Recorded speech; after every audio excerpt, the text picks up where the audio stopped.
ये परब्रह्म की अनुभूति का लक्षण क्या है? परब्रह्म की अनुभूति का लक्षण ये है कि हम पूरे ब्रह्मांड को एक परिवार के रूप में अगर मानते हैं तो हम परब्रह्म की अनुभूति में हैं। उस परिवार में बैक्टीरिया, वायरस, सभी प्रकार के जीव जंतु, पेड़ पौधे, जो आकाश गंगा दिखते हैं, तारामंडल, आसमान, जो कुछ हमें दिखता है और जो नहीं दिखता है वो भी सब मिलकर के एक परिवार है। ठीक वैसे ही जैसे जो हम लोग पढ़ते हैं, ये एटम है, एटम का न्यूक्लियस है और न्यूक्लियस के चारों तरफ ऑर्बिट है। मान लीजिए कि ढेर सारी ऑर्बिट्स हैं, इन सब में इलेक्ट्रॉन्स हैं, तो सब पूरा एटम का परिवार है। इस एटम के परिवार में कोई इलेक्ट्रॉन नाभि के निकट है, कोई एकदम दूर है, सब एक ही परिवार से हैं। नाभि कहते हैं इसको, न्यूक्लियस,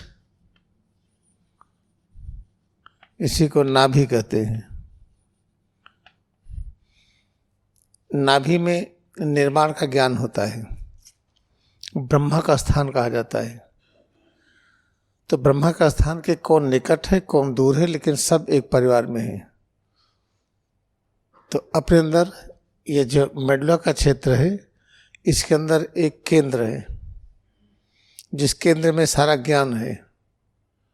इस शरीर को कैसे बनाएं, जानवर कैसे बनाएं, पेड़ पौधे कैसे बनाएं, ये पूरा ब्रह्मांड कैसे बनाएं, उसको कैसे रखें और कैसे उसमें परिवर्तन करें। तो अब इस कूटस्थ में, मेडुला के अंदर जो कूटस्थ है, जहाँ से आज्ञा होती है कि हार्ट बीटिंग कितनी होगी, किडनी कैसे काम करेगी, आहार तंत्र कैसे करेगा, इसलिए इसी को आज्ञा चक्र भी कहते हैं, इसी को कूटस्थ कहते हैं, उसी को प्रभु का द्वार कहते हैं, डोर ऑफ द गॉड, इसी को प्रभु का मुख कहते हैं, माउथ ऑफ गॉड, उसी को द्वारिका कहा गया है। लेकिन याद रखिए, सिर से पैर की उंगली तक इसको दृश्य रूप बनाए रखने के लिए मथुरा की भी आवश्यकता है। इस माथे को मथुरा कहते हैं। यहाँ भ्रूमध्य है, भ्रूमध्य पर एकाग्रता बढ़ा करके तो सिर और रीढ़ की अनुभूति करते हैं, तब मथुरा और द्वारिका दोनों में एक साथ होते हैं। लेकिन जब इसे दृश्य रूप को हटाना होता है तो मथुरा से हट जाते हैं, केवल द्वारिका में रहते हैं। ये है, ये सारी चीज़ें सुनने से, पढ़ने से, या हम बता दें याद कर लीजिए, इससे शांति नहीं मिलती है। हम ध्यान करके खुद इसकी अनुभूति में आए। तो याद रखिए, पूरा ब्रह्मांड अगर एक परिवार है और किसी से राग द्वेष नहीं है, सबसे अनंत प्रेम है।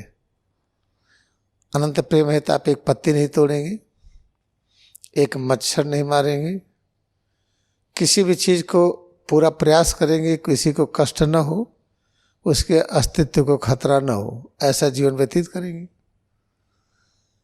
लेकिन जिसको परब्रह्म की अनुभूति नहीं है वो क्या करे? उसके लिए है महाभारत।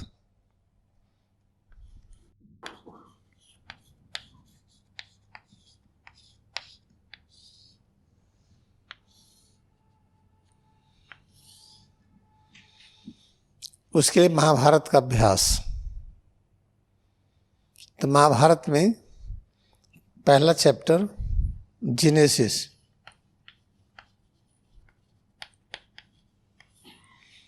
कैसे पूरा ब्रह्मांड प्रकट हुआ, फिर ब्रह्मांड कैसे प्रकट हुआ, फिर दूसरा चैप्टर होता है जब पूरा जान लिए तो लक्ष्य क्या है, गोल। जब लक्ष्य पता चल गया, तीसरा चैप्टर है कि महाभारत कैसे करेंगे, टेक्निक, प्रोसीजर।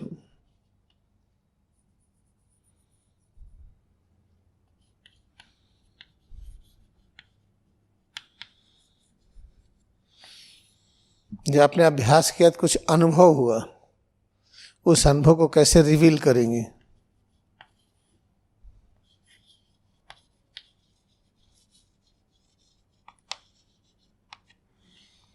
इसे रिविलेशन कहते हैं, विभूति। जब पता चल गया तो जो हमें ज्ञान मिला वही विभूति है। कहते नहीं कि विभूति ले लीजिए, गांव कहते भभूत। कहीं पूजा हुआ तो राख ले लिए, भभूत है। कौन प्रचार किया? जिसको कुछ नहीं आता था। जो भभूत देते हैं, जल रहा पूरा कुंड, वहां से राख लेके जाते कि हम भभूत लाए हैं, उसको देते हैं। तो सब जो मायावी ज्ञान फैलता है वो किसके द्वारा फैलता है? जिसको परब्रह्म की अनुभूति नहीं है। जो परब्रह्म की अनुभूति कर लेता है वो इन सब चीज़ों से दूर रहेगा वो, क्योंकि ये लक्षण है कि हम अगर विभूति लाभ कर लिए तो हमें ये सिद्ध हो जाएगा कि जन्म और मृत्यु नहीं होता है, बीमारियां, तनाव, चिंता ये नहीं होता है, सुख और दुख भी नहीं है। तो जिनको सुख और दुख में फंसे थे, जन्म और मृत्यु को जानते थे, उन लोगों ने क्या प्रचार किया?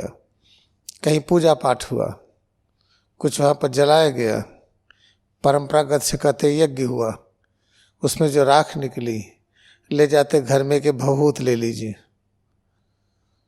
उस विभूति का वो एक रूपांतरित शब्द है जिसको गांव में भभूत कहते हैं।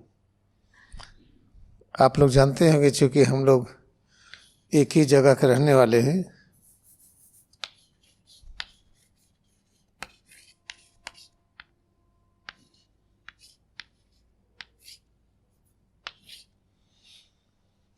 यही तो कहते हैं कितने लोगों ने हमको भभूत दिया बचपन से।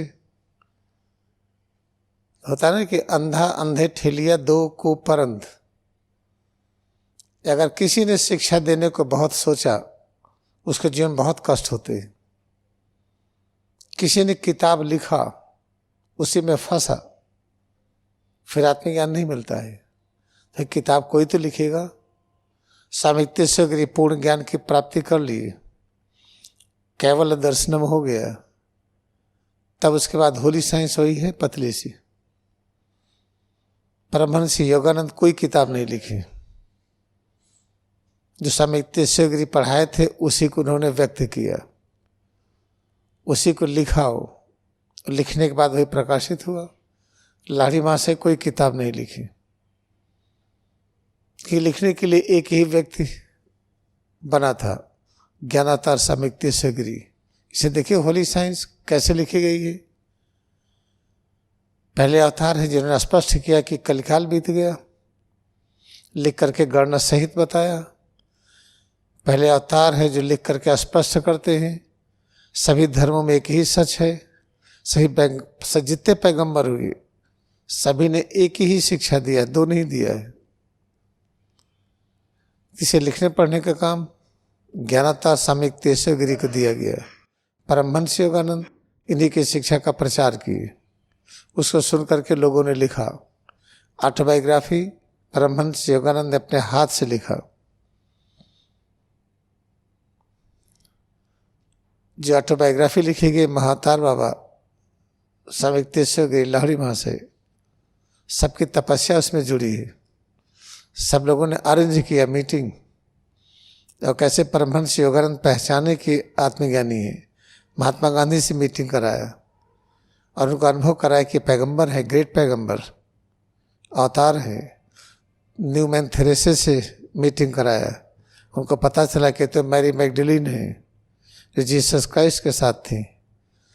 ऐसे एक एक करके सबसे मिलाया।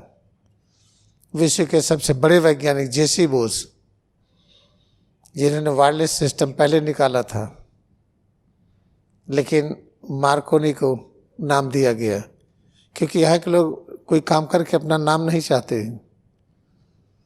ऐसे जितनी चीज़ों के बारे में जो थे, ये स्वामी प्रणवानंद से कितने लोग मिले होंगे जो लहरी महाशय के शिष्य थे। जब योगानंद मिले तो भगवान की इच्छा थी कि योगानंद को दिखाएं कि स्वामी प्रणवानंद ये द्विशरीरी संत हैं, यहाँ रह करके कहीं और प्रकट हो सकते हैं। औरों को तो नहीं दिखाया, उनके अनेक शिष्य थे।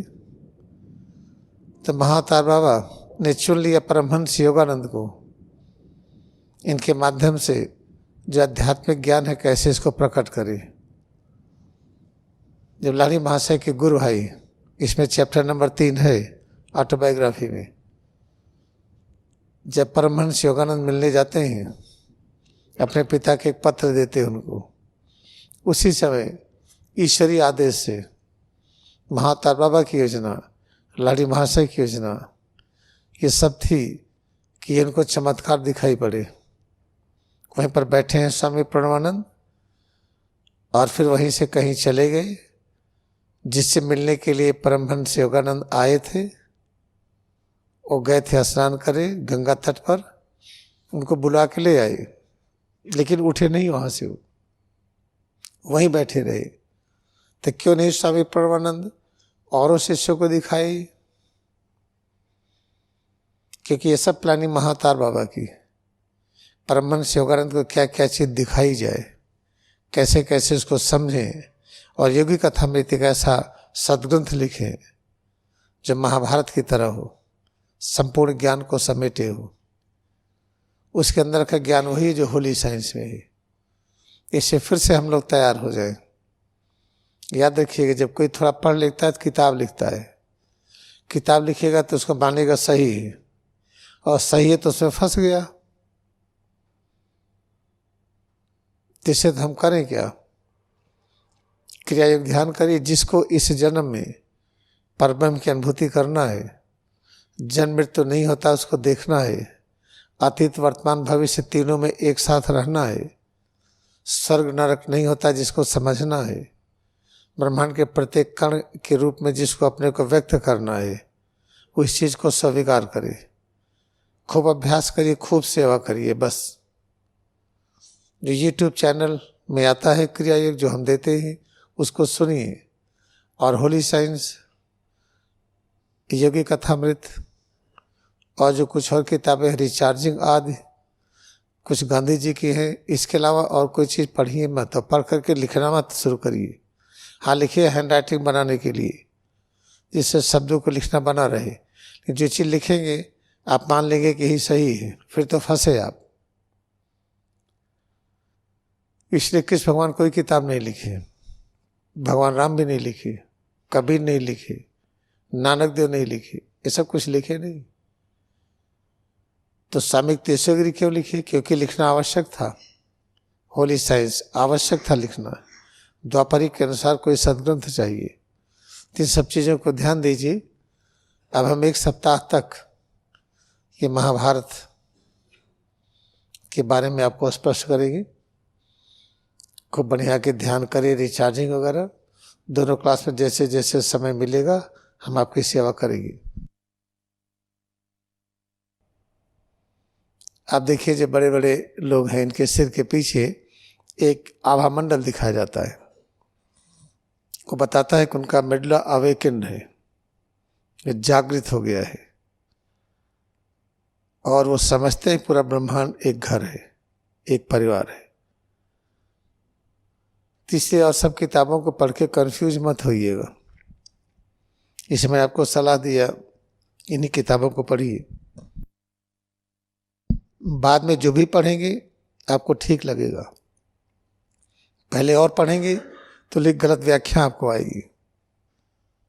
हम प्रयास करेंगे कि जितनी सामर्थ्य हम आपकी सेवा करें, चूँकि हमें अनुभव होता है कि सारा प्रोग्राम ये जो ऑर्गेनाइज हुआ है, ये सब जो मास्टर्स हैं, महाअवतार बाबा जी, लहरी महाशय, तेश्वरी, परमहंस योगानंद और जितने प्रॉफिट रहे, इसी प्रोग्राम ठीक चलेगा।